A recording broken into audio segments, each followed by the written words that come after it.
Let's get it. So, I want to share something that popped in my mind today, something that I thought about today. I was going to get a coffee like I usually do, and long story short, there was a promotion. I got the promotion, something like buy one, get one free, and then they gave me a receipt. And I've got a bunch of these receipts in the past, and every time I look at one of these receipts over here, I'm always like, man, it would be cool to look this up, look up some of the fine print and try to study it. And I've done this with a lot of things like menus. I have a stack of menus that I've taken back home, or just random resources like legal documents, magazines. And a lot of times I bring them back home and I have this great plan. I'm like, okay, when I get back home, I'm gonna look it up. I'm gonna study it, learn some new words.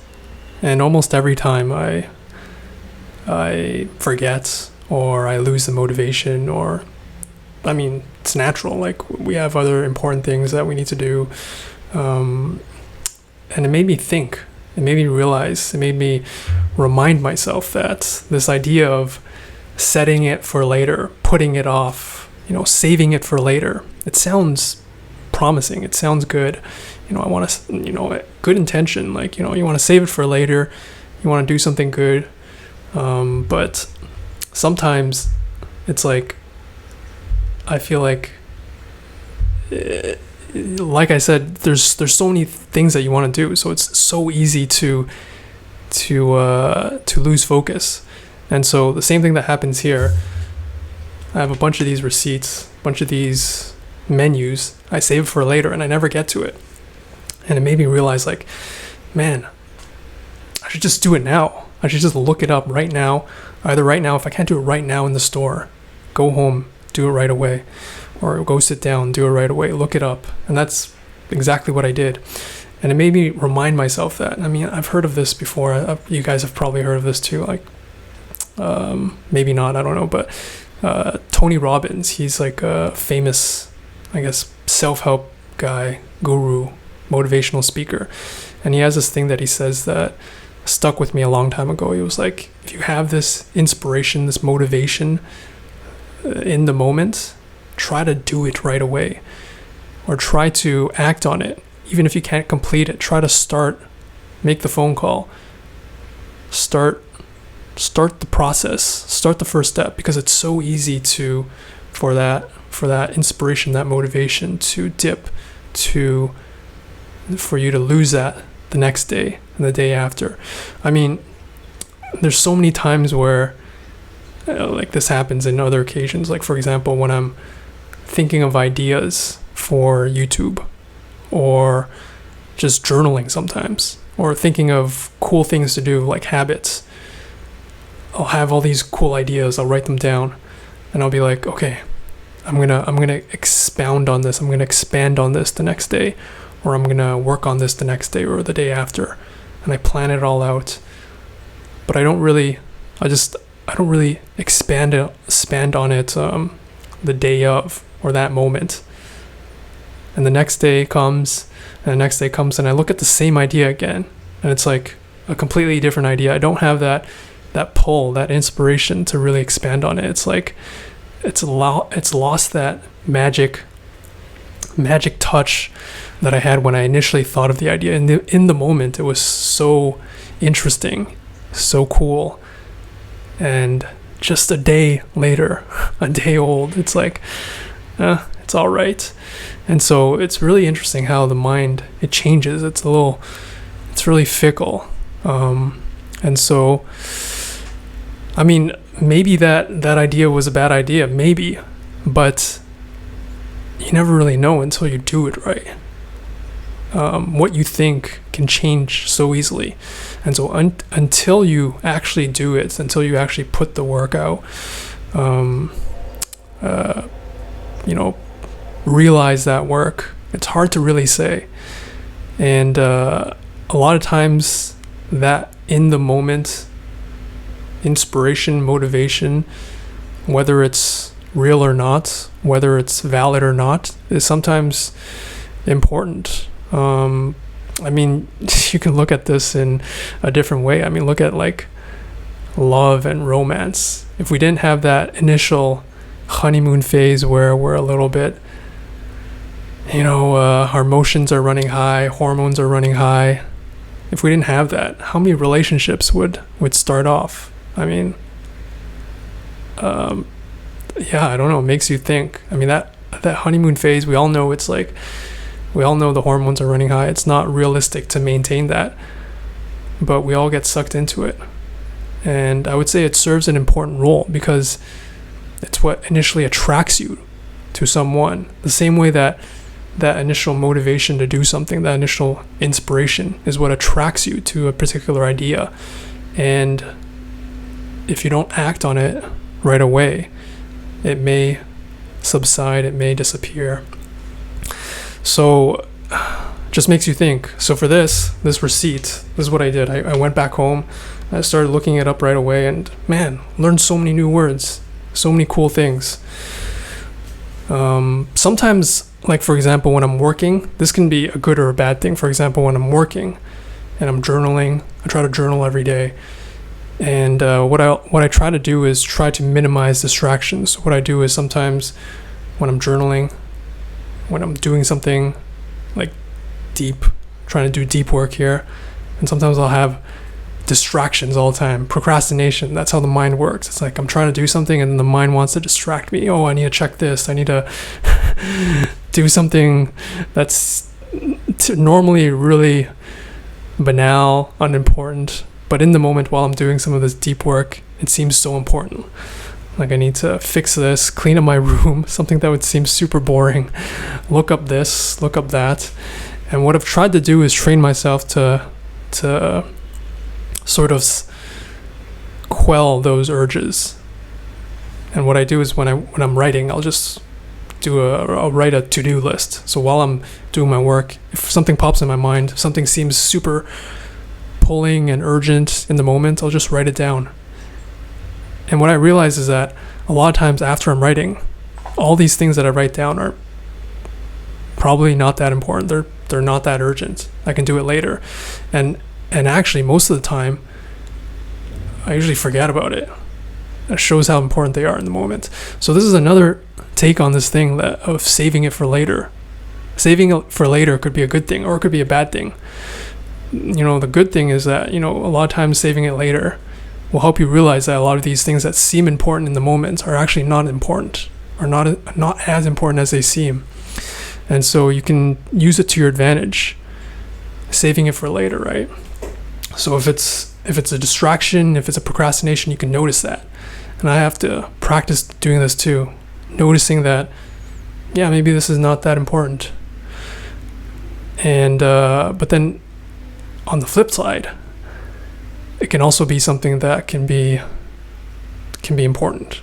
If it's something that you actually want to do, for example, you have a cool idea, but you have to be able to know how to filter this. You have to know what a good idea is, or what potentially could be a good idea, and what a distraction is, what a procrastination is. Like, for example, if you have this urge to do something that you know is procrastination, distracting you from the real work.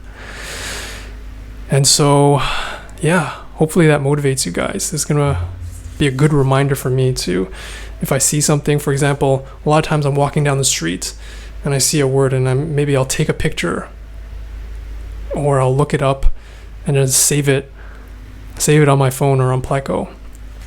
And a lot of times I'll just forget it. And I think the reminder here is that if I really want to learn it, I have to do it in the moment. I have to look it up, look up the sentences, and if I don't have time, then remind myself to do this later. Like, start the process. It's just the same way that I did this receipt. This is a cool receipt, man. Yeah, learned a lot of things that I normally wouldn't see. I mean, like reading a receipt. Who reads a receipt? But there's a lot of cool business talk or corporate speak. I don't know how to explain it. You know what? Let's read a little bit of this. This is pretty cool, actually. Let's read a little bit. We can learn some Chinese in the process. I can explain it to you guys. It's actually really cool. Maybe it'll inspire you guys to read some more receipts. So let's see. At the top it says 平本卷可兑换平本. So this is something, so like a lot of this speech is like I said, it's you don't normally hear it spoken, but it's written down. It's more formal. So 平本, so 平 is like, what is 平? It's like on the basis, but is this 平本, on the basis of this certificate 卷. I mean, in Taiwan they say 卷. I think in mainland China they say 券. So anyways, 平本卷可兑换. 兑换 is to exchange. 可 is 可以. So you can see there's a lot of like 缩小 or 缩 is a 缩小. Anyways, like abbreviations. 可 is like abbreviated for 可以, which is can. 经典美诗以备. Is it 以备? I think it's 以. So 以, this is so formal. 以 is like the second. 第二以备. 特大备. 并日不限. 不限 is like not limited. 限 is short for 限制. This is stuff that, man, I wish someone would have taught me when I first started, because there's all these abbreviations make it so daunting to read, but it's actually, once you get used to it, it's just a pattern. So it says 限 and then the date, and then on the bottom here it says 于元. So 于, man, this is a word that I used to always get confused over, but 于, it just means because of, or of, just regarding. So for example, 至于, that's like regarding to, maybe that's short for this in this instance, like 至于. 原购买, 原 is like the original. 购买, purchase. 原购买店兑换. So he's just saying like regarding to the original store that you bought it in, you can exchange it. Okay. Let's skip some of this stuff. Let's go to the details in the bottom. 活动说明. This is pretty interesting. The small print. I always find this interesting. So they say 活动说明. 请过刷. So this is something that I actually don't understand. I don't know why the 过 is there, but it says 请过刷. 刷 is like to scan. 刷 QR code. 优惠条码. You is just a fancy way to say 和 or and. 并日经典美式特大杯完成兑换. So 第本卷先于原购买店兑换限时用一次. So saying 限时用一次, so limited to using it the second time. So this is the second cup. So buy one get one, basically. 且 is basically short for 而且, which is furthermore 而且. 且不得与其他优惠并用 or 并用. Oh, I think this is 并用. So you can't use it with any other promotion. 请于对话期限内的兑换完毕. So use it within the expiry period. Oh, this is a cool word. 逾期 or 逾期. Basically, if it's expired, 逾 is expired, and 期 or 期 is period. So 逾期无效且不得以任何理由要求补发. 补发 is replacement. Let's see here. Number 2, 本卷仅可兑换指定商品. So he's saying like this certificate you can only exchange for the specified product. 指定商品. 不得 you cannot. 不得要求找零. You can't request for change, or basically monetary exchange. 折抵现金，对, like to discount on other products. 或兑换其他商品 or exchange for other products. 以 this is another way to say 以及 or like also. 还有 so it's just formal speak. 以不含随卖跨店取咖啡兑换折扣优惠. This is something I had to look up. I think it's a saying in Taiwan, but it basically 随卖跨店取, it basically means like, it's also very abbreviated. 随 is like 随便, so like casually, or 随意, or like at your convenience. Conveniently buy 随卖, conveniently buy, and then pick up 跨店取, pick up at another store. 随卖跨店取, so it's basically like buying on your phone, picking up at another store. So he's saying like it doesn't include buying it and picking up at another store too, and you can't use this promotion in that way. Number 3, 本卷为无偿赠品. So it's like it's a basically valueless product. 故不, so 故 is in this case, it's again very formal. 故 means therefore, kind of like 因此 in this case. So it's therefore 故不提供自备环保. Oh, 对, 自备环保杯优惠. So normally in Taiwan, if you bring your own like 自备环保杯, 自备 is like you bring it yourself, you provide it yourself. 环保杯 is like a environmental cup. 优惠, when you bring your own cup, usually you get a discount, like a $3 discount. So you're saying like this certificate, you don't get that discount. Anyways, man, this is pretty long. I don't want to bore you guys, but anyways, man, read your receipts. Pretty interesting. You can learn a lot of cool stuff. Anyways, hope you guys learned something. Try to not save it for later all the time, especially if you have a good idea.